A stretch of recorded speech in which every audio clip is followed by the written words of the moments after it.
So hey everyone, this is your biology mentor Bhumika.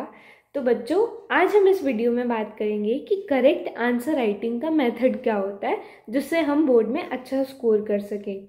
तो देखो बच्चों, कोई भी अगर लॉन्ग आंसर होता है तो सबसे पहले तो हमें उसको ना पैराग्राफ में घुसा घुसा के लिखने की बजाय उससे थोड़ा खुला खुला लिखना होता है और उसे 3 सेक्शन में डिवाइड करो: इंट्रोडक्शन, एक्सप्लेनेशन और उसका कंक्लूजन। तुम ऐसा करोगे तो तुम्हारा आंसर है वो अट्रैक्टिव दिखेगा।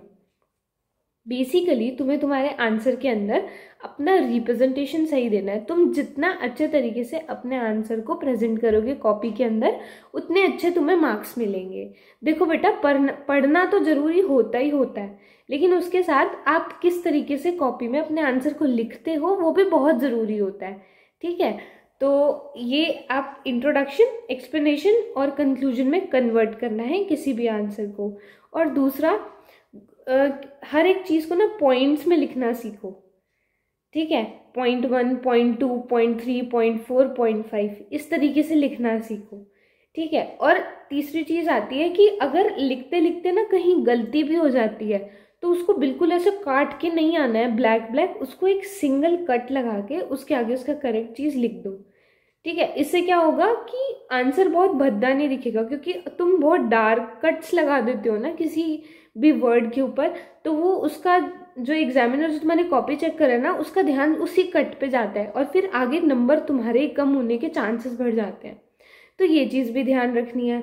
अब मान लो इन केस तुम्हें कोई क्वेश्चन ही नहीं आ रहा, ठीक है, तो अब उसको पूरा छोड़ने की बजाय ना उसका अगर तुम्हें थोड़ा बहुत भी ओवरव्यू पता है तो वो तुम लिख के आओ, उसे भी पॉइंट्स में लिखो। ताकि क्या होगा इससे कि तुम्हें तुम्हारे जहाँ 7 नंबर कटने चाहिए थे, कम से कम तुम्हें 2 से 3 नंबर तो मिलेंगे ना। तो पहले बिल्कुल ही छोड़ के आ जाओ कि ना, मैं कोशिश ही ना करूं याद करने की, मैं लिखने की।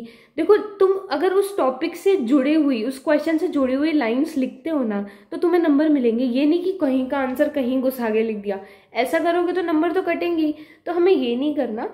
हमें कुछ भी आता हो एटलीस्ट तुम लिख के आओ, ताकि तुम्हारे सारे नंबर तो ना कटे, कुछ 1 नंबर, 2 नंबर, 3 नंबर तो तुम्हें मिले ही ना कम से कम।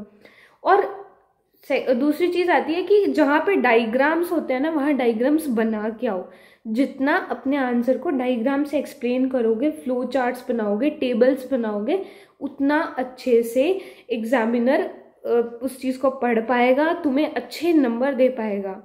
और कुछ क्वेश्चंस होते हैं डिफरेंसेस वाले, उसमें क्या करते हैं बच्चे, डिफरेंसेस है किसी भी चीज़ में, तो वो लोग ना बीच में लाइन खींच के 2 पार्टीशन करने की बजाय ना फर्स्ट और सेकंड ऐसे ऊपर नीचे लिख देते हैं, तो वो थोड़ा डिस्टर्बिंग हो जाता है। हमें वैसे नहीं करना। अगर किसी चीज़ में डिफरेंस पूछा है, कॉलम बना के करो, बीच में लाइन खींचनी है, यहाँ पे एक चीज़ लिखनी है, यहाँ पे दूसरी चीज़ लिखनी है। ठीक है, आमने सामने उसका कंपैरिजन करने की, पूछा ही डिफरेंस है तो डिफरेंस बताने के लिए आप उसको पर्टिकुलर टेबल बनाओ। और आप लोग ये पहले से ही कर रहे हो तो बहुत ही अच्छी बात है, लेकिन अगर नहीं कर रहे थे और तो ये अब करने लग जाओ, आपके 100% मार्क्स इंप्रूव होंगे। 5 से 10 नंबर आराम से बढ़ते हैं। आपके 5 से 10 नंबर प्रेजेंटेशन के ही होते हैं बेटा। आप कितना भी अच्छा पढ़ के चले जाओ, लेकिन घोच पोच करके आओगे तो फिर आपको मार्क्स नहीं मिलेंगे। So this is what I want to tell you कि आप बोर्ड में अच्छा स्कोर तभी कर पाओगे जब आपकी कॉपी में लिखे हुए आंसर्स का तरीका सही होगा। ठीक है, थैंक यू सो मच।